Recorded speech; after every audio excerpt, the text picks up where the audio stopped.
Today's video is made possible with support from IPVanish. More about them later, but first, let's get into it.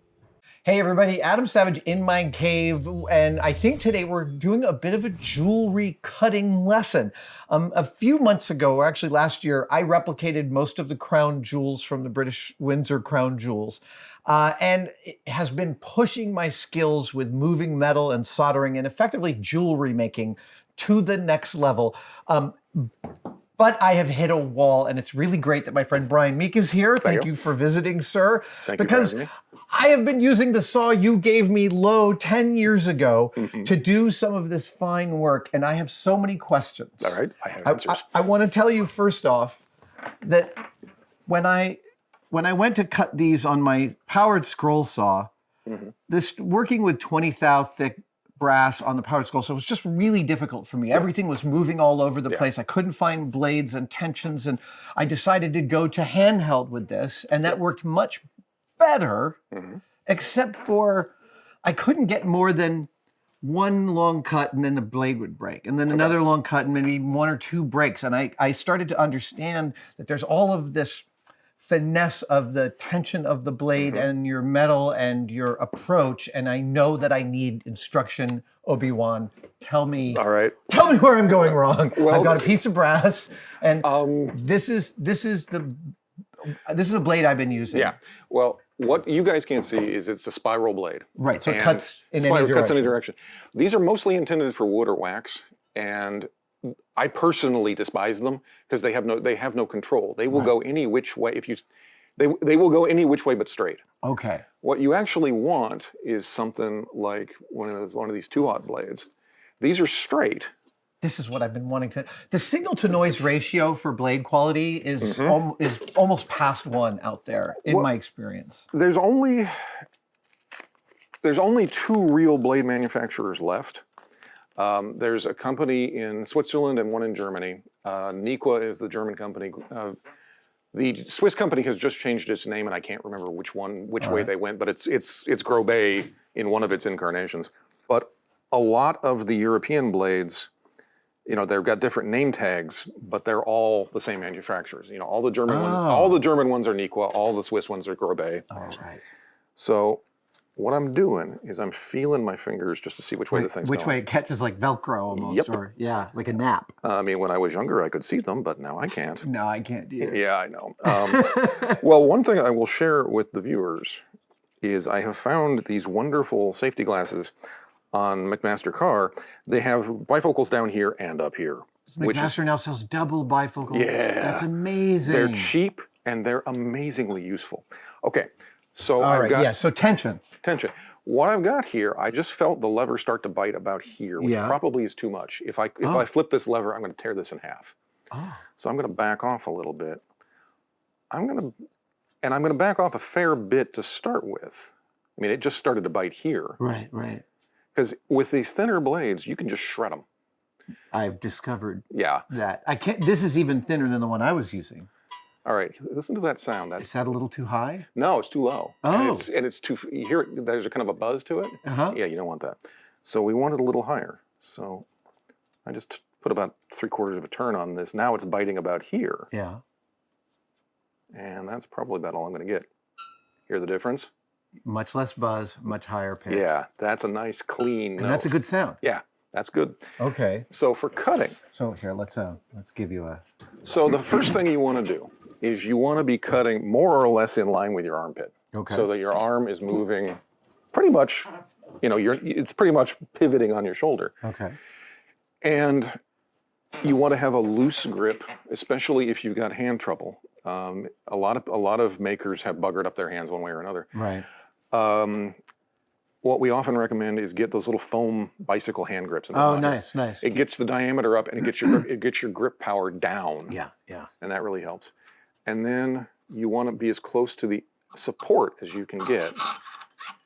So you're right up on the edge of the bench pin, and then you use the whole length of the blade. When you're first starting, don't try to go fast. Fast will happen. Right, right. Try to be smooth and use the whole length of the blade. Look at how much movement you're getting. Yeah, I'm not pushing on it either. Oh my God. I've been wasting so much time. And you really want to pick which side of the line you want to be on. clearly. You know, I can come in here and zigzag back and forth inside the line if I really want to. Oh my God. But but the big thing, especially as you're learning, is be smooth. Smooth is the important part. You are making this look so easy. I've been doing this since I was 15. Oh, clearly. I mean, the big thing is keep your fingers out from in front of it. Right. And keep it close to support. Right. That's the critical bit. And don't try to go fast. I mean, I can go fast, but I've been doing it since I was 15. Right.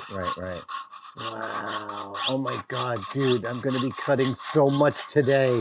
Yeah. But just try and keep a nice, even pace. Use the whole blade. Yeah, here. Can I give it a shot? Yeah, you should. All right.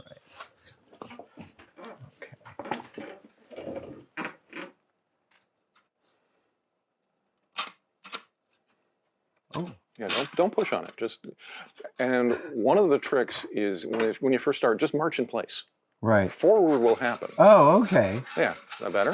Oh, wow. What a great way to... It's very zen. It is very... This is so different than the spiral blade. Yeah. Now you see why I want to stamp those things out of existence. I really do. This actually gives me tactile feedback. Yeah. And anytime it starts to seize up like that, just relax your hand. That's probably because your hand's getting too tight. Oh, wow.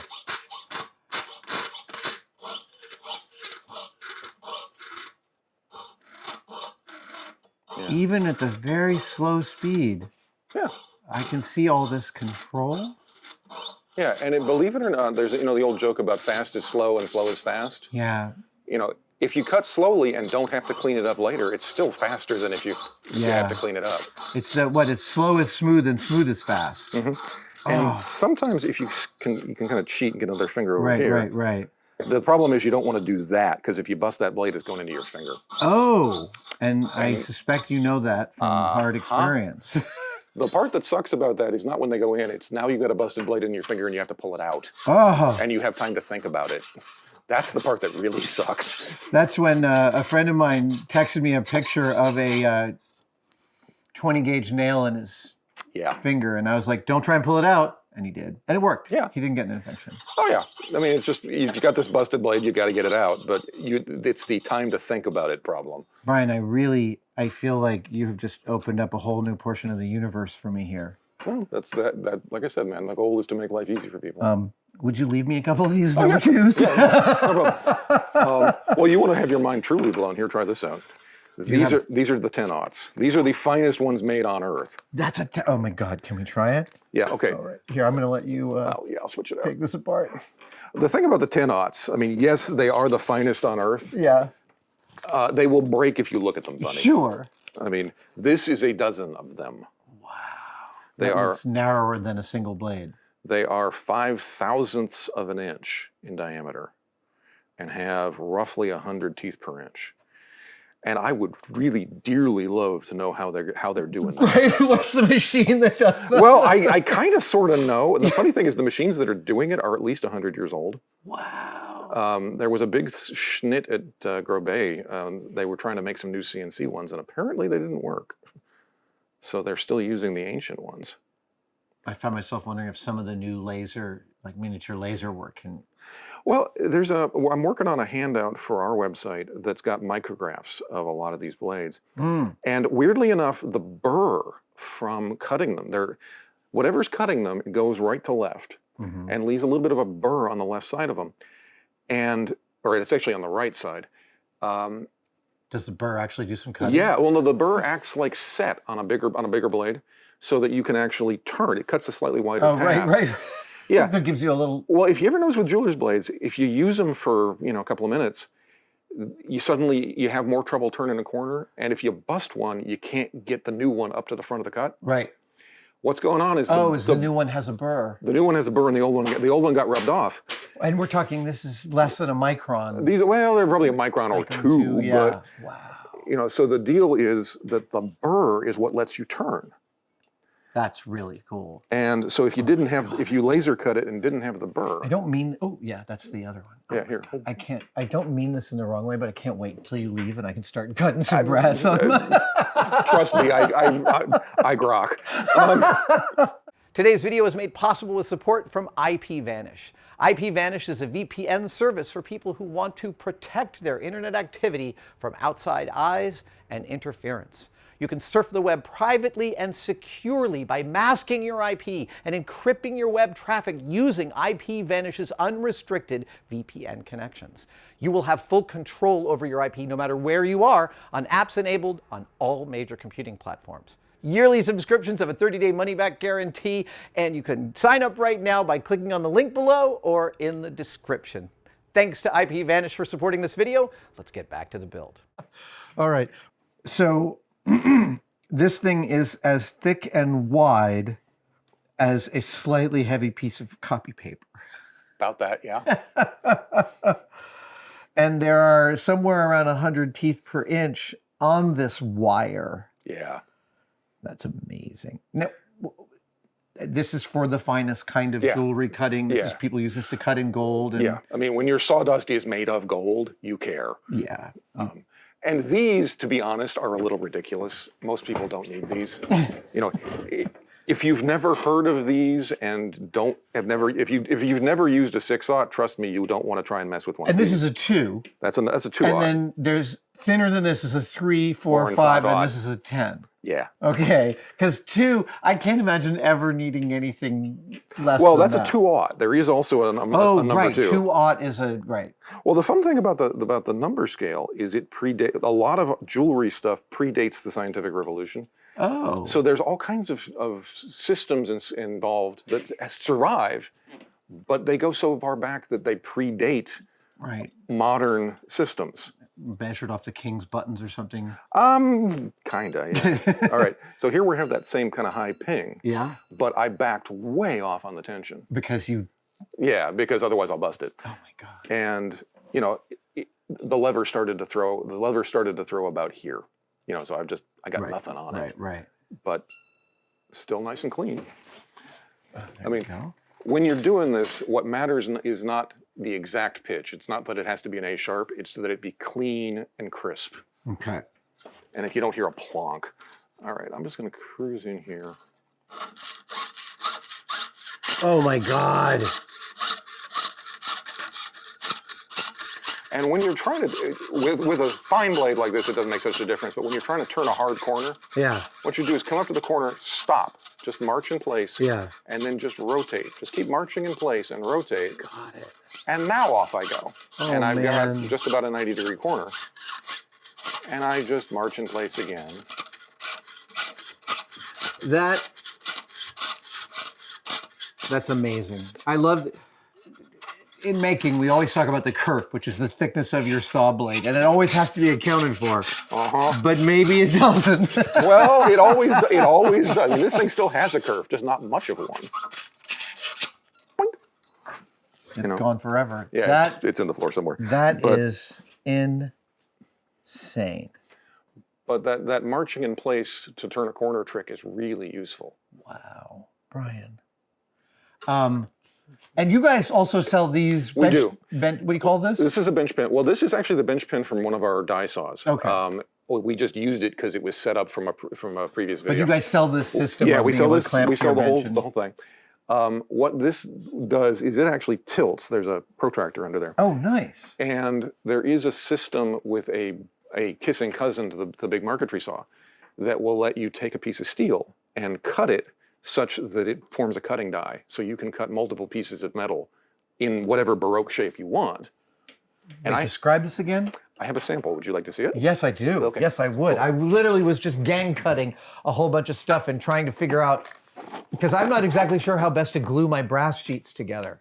Gotcha. I have so many questions. What this is, there's a kissing cousin to the marquetry saw that lets you take a piece of metal, piece of steel, and you cut it at a very slight angle so that the bottom edge here forms a cutting edge. Oh, you're making a die. Yeah.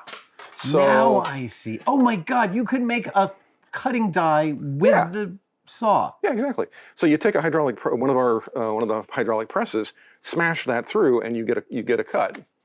Holy And you can cow. make bazillions of little. I mean, And this is cut with a. this is cut with one of the die saws, which is a kissing cousin to the marquetry saw. Got it. Holy cow. I mean, when I used to sell to the reenactors a lot, and this is the belt. This is a medieval belt. Oh, yeah. Hole, rivet. Yeah, this is actually the back plate for a cast unit. So the cast unit was on front. This is on the back of the belt. Wham, bam, and you're done. And a lot of my, I mean, and this is the one of the little dinguses that went on the belt. And I love that you're basically cutting it back and using its own attachment for alignment. Yeah. And it's perfect alignment forever. And that's how you make a living trying to sell into that market. Is you find every sneaky little trick you can to make things fast. Right. But there are all kinds of technologies like that most people don't hear about, but that exist. So this must be quite an old technology. It goes back at very least to World War II because weirdly enough they cut parts for the Liberator bomber, the wings, and they cut them by way of running over them with a road roller. That was their hydraulic press? Yeah, they just took a big steamroller and ran over them. But there was a guy named Roger Taylor in the 70s who popularized it for jewelry. And then... What is this, about a 4-degree angle? 3? Something like that, yeah. I mean, there's... I took it off because we needed to get to 0. But a lot of the common angles, we've got a speed wheel. Oh, look at that! That goes under there. So a lot of the common angles are like 14, 13, 12, you know. And it depends on the thickness of your blade versus the thickness of your cutting material. Right. Oh, fair enough. Of course it does. Because you're still looking for a certain amount of gap between the top and the bottom to achieve the shear. Yep. That is super cool. Yeah.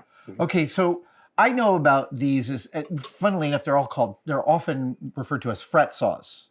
Well, fret saws and jeweler saws are the same thing. It just depends on who's talking about them. Fair enough. Okay. That's it. It's woodworkers say fret saw, jewelers say jeweler saw. It's the same piece of metal. Gotcha. I've been a little confused by that. And just to clear things up while I've got a chance, the standard length blade is 130 millimeters. Problem is that's a smidge over 5 1/8 inches. And so you'll see them marked as 5 inches, 5 1/8, or 130 millimeter, but the real spec is 130. And at least on our saws, we have a blade ruler, these little flat spots here. From here to there is 130 millimeters. So if it fits from here and goes to there, you're done. That's nice. Well, I like that. It's a case of trying to make life easy for people. Sure. So these things cut wood, they cut metal, I'm sure they cut bone and plastic all day long. What is this is a pretty high-end kind of execution. What is one of the weirder things these are used for in your experience? We actually got a frantic phone call from JPL a couple of years ago. A couple of years ago? Yeah. They were going to send a grad student up here, 4 or 5 hours up the coast to come get a pair of those things and some 10-aught blades because they had glued a mirror into a satellite backwards. They had to cut the epoxy. And they wanted the thinnest kerf imaginable. And the most deadly accurate saw you could get. And I was like, our reputation is sound. Man, I had a good day that day. It's just that, right? Someone at JBL is like, holy cow, is there a tool that can get us out of this jam? And they found you on Google and called you and you're like, life is good. Yeah, we can do this. I have lived well. Yeah, exactly. Well, that was the mark of respect. It was like, yep. And it worked. As far as I know, I never heard back from them. But they got 2 of these? They got 2 of those and a whole bunch of 10-aughts.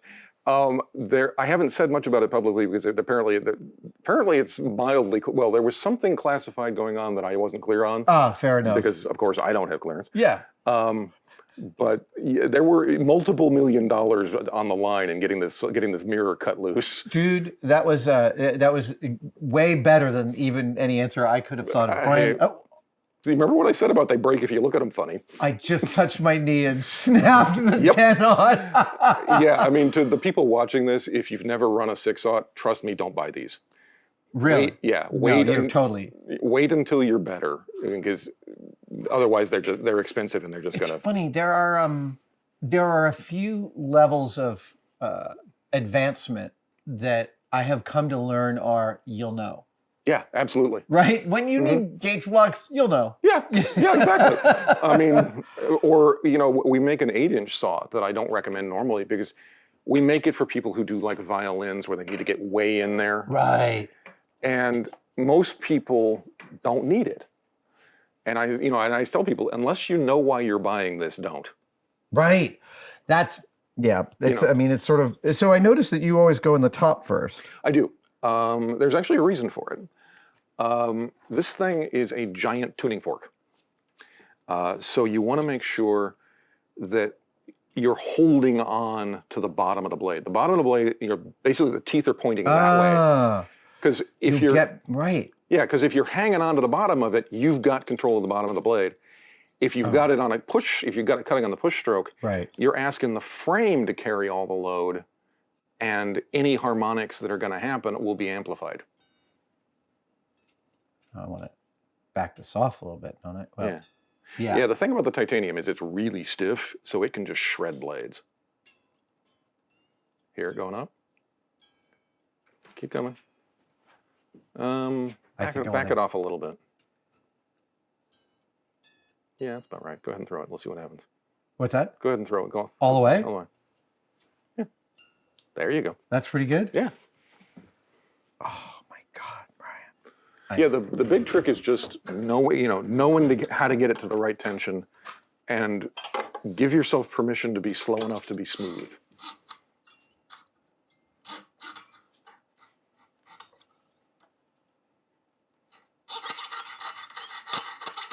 Ah, yeah, that up and down. Yeah. One other suggestion I will make is you're holding it kind of like this. You got your thumb, your thumb up. Do like that. Oh, because it'll save your wrist. Oh, thank you. I have it mounted upside down. Yeah, you do. I can hear it. Oh, I do. Yeah. Mm-hmm. Yeah, and one of the things that I tell my students is you are more than just eyeballs with feet. Oh, this is something I did learn last week, was to do the nap test, like shark skin. Yeah, or hang it on the edge of your shirt. Oh. Kind of tug and see which way does it pull my shirt? Okay, I'm good. Right.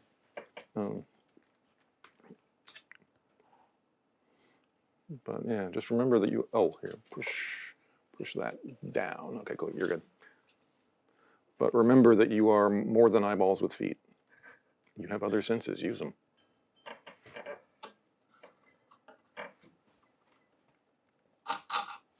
And if I start doing my Yoda routines, it'll kick me.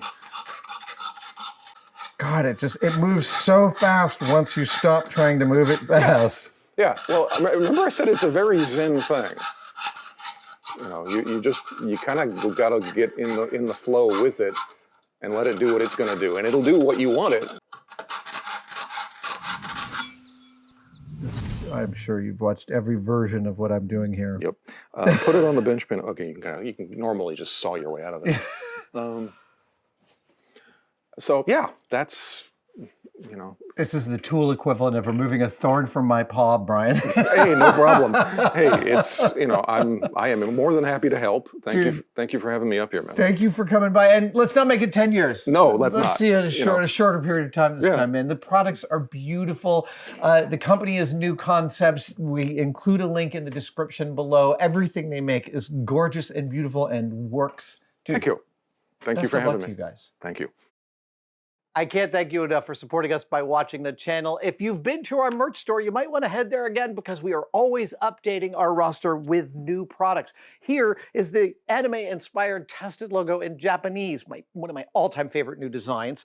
We're also selling Tested mugs and Tested hats. Oh, and if you want a cup of tea, we're selling that too. Tested-store.com. Tested-store.com.